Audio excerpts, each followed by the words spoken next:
Have you ever looked into your child's eyes and felt something deeper, something beyond just biology? It's as if your soul knows this soul. As if there's an invisible thread connecting you, stretching across lifetimes. Paramhansa Yogananda taught that this is not just imagination. He said that children do not come to us by chance. They are drawn to us through the mysterious law of karma. In other words, your son, your daughter, the very children you raise, are souls whose karmic journey is tied to yours. This is a deeply humbling truth, because it means parenthood isn't just about feeding, educating, and guiding a child. It is a spiritual assignment, one of the most important you'll ever have. Karma, as Yogananda explained, is the law of cause and effect, the subtle balancing force of the universe. Whatever we put into motion through thoughts, words, or actions eventually comes back to us. And sometimes, that return doesn't just show up as events in our life, it shows up as the people in our life. So when you hold your newborn son for the first time, you are also holding the result of past causes, maybe from this life, maybe from another. The soul you are looking at might have been your parent once, or your friend, or even someone with whom you had unfinished business. Yogananda often said that souls are magnetically drawn together through love or through lessons that must be learned. Some children come to repay a debt of kindness, their very presence feels like a blessing. Others come to help you grow through challenge. They might test your patience, push your buttons, force you to confront parts of yourself you didn't even know existed. If you've ever wondered why parenting can feel so intense, so emotional, so triggering, this is why. Your son isn't just a child in your care. He is a karmic mirror, reflecting back to you your strengths, your weaknesses, your fears, and your unhealed places. And that reflection can be beautiful, but it can also be painful. Imagine this: a father dreams of raising a son who is obedient, responsible, and just like him. But the son grows up rebellious, restless, and refuses to follow the same path. The father feels anger, frustration, maybe even shame. But from a karmic perspective, this is not random. The son's soul may be here to teach the father patience, acceptance, and unconditional love, the kind of love that doesn't try to control but allows freedom. Yogananda reminded parents that children are not their possessions. They are souls on loan from God. He said, "You do not own your children. They are given to you as a sacred trust, to guide, to protect, and to love, but not to bind." That truth can be both liberating and scary. Liberating, because it reminds you that your child has his own destiny. Scary, because it means you cannot live your unfulfilled dreams through him. But here's where the beauty comes in: karma does not mean punishment. It means opportunity. Your son is your opportunity to evolve, to balance the past, to love more deeply than you ever have before. Think about it. Every diaper changed, every sleepless night, every teenage argument, every moment of worry, all of it is not just daily life. It is your soul polishing itself through the fire of responsibility and love. And this isn't one-sided. Your child also chose you, yes, chose you, as the best possible parent for his soul's growth. You may feel imperfect, but from the soul's point of view, you are the perfect teacher for him. Your strengths will guide him, and even your flaws will teach him.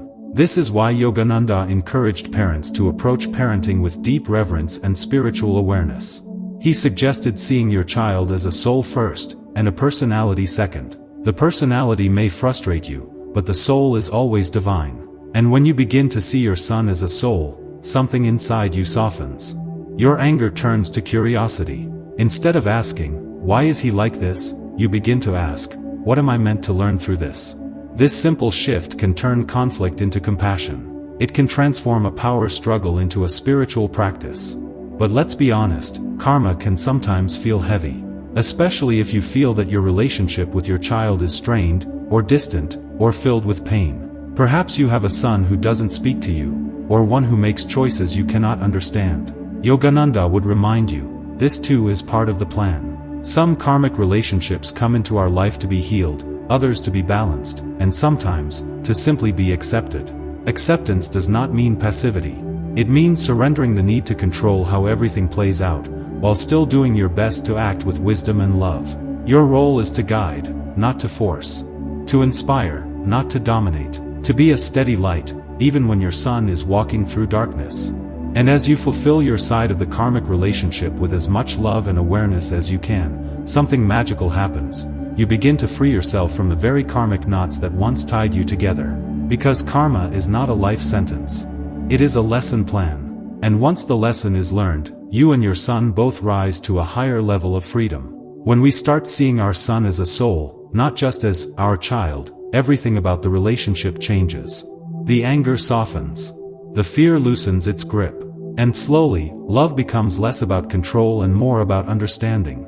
Paramhansa Yogananda often taught that the ultimate purpose of family life is spiritual growth. He said, "Your home should be your first spiritual laboratory." That means every challenge your son brings you, whether it's a tantrum when he's little or defiance when he's older, is an invitation for you to grow spiritually. Let's talk about what that looks like in real life. Suppose your son struggles with behavior, maybe he's rebellious, he resists your advice, or even blames you for his problems.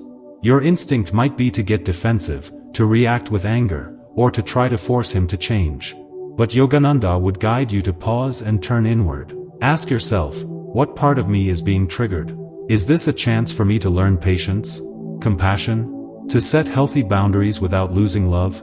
This shift from reaction to reflection is powerful. It changes the entire energy of the relationship. Your son feels less judged, and you feel more centered.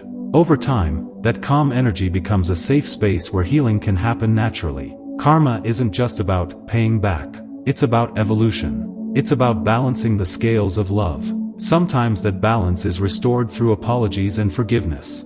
Sometimes it's through simply showing up consistently, being present, and loving even when it's hard. If your relationship with your son is harmonious, cherish it. Express gratitude every day. That harmony means much of the past karma between you is already resolved. Your role now is to nurture his soul's growth with encouragement, inspiration, and faith. But if your relationship feels difficult, take heart. Yogananda would tell you that this is not punishment. This is grace disguised as challenge. Difficult karma often accelerates spiritual growth more than easy karma ever could. Every moment of tension is a chance to practice higher qualities: patience, forgiveness, unconditional love. These qualities are not passive, they are deeply powerful. When you forgive, you release not only your son, but yourself. When you choose compassion over judgment, you untangle karmic knots that may have existed for lifetimes. One of Yogananda's most comforting teachings was that no relationship is ever truly broken. Even if there is distance, even if there is pain, even if your son has passed away, the soul connection remains. You can still send love, still offer forgiveness, still pray for healing. Prayer, in fact, is one of the most potent tools for transforming parent-child karma. Yogananda suggested praying deeply for your children, not just for their success or safety, but for their spiritual awakening. A simple prayer like, "Divine Mother, bless my son, guide him, awaken him to his highest potential, and help me be the instrument of your love," carries immense power. And don't forget to include yourself in that prayer. You are learning too. You are growing too. You are on your own soul's journey, just as your son is on his. When you approach the relationship this way, something incredible happens. Parenting becomes a form of meditation. Every interaction becomes a chance to practice mindfulness, presence, and love. And slowly, the heaviness of karma begins to feel lighter. Instead of feeling trapped by destiny, you feel empowered by purpose. You see that you and your son are partners on this path, helping each other become freer, wiser, more loving souls. Even when things don't look perfect on the surface, trust that the deeper work is happening. Some karmic lessons take years, some take decades, and some may even carry into another lifetime. But every act of love, every prayer, every moment of awareness helps untangle the threads. And here's the ultimate gift: when you heal your karma with your son, you don't just change this one relationship, you change the future of your entire lineage. The spiritual progress you make now ripples forward, blessing generations to come. So next time you look at your son, whether he's a baby in your arms, a teenager finding his way, or an adult living his own life, remember this: this soul is not here by accident. He is here for a reason. To help you grow. To teach you love. To guide you back to God. And as you walk this journey together, know that every moment is sacred. Even the difficult ones. Especially the difficult ones.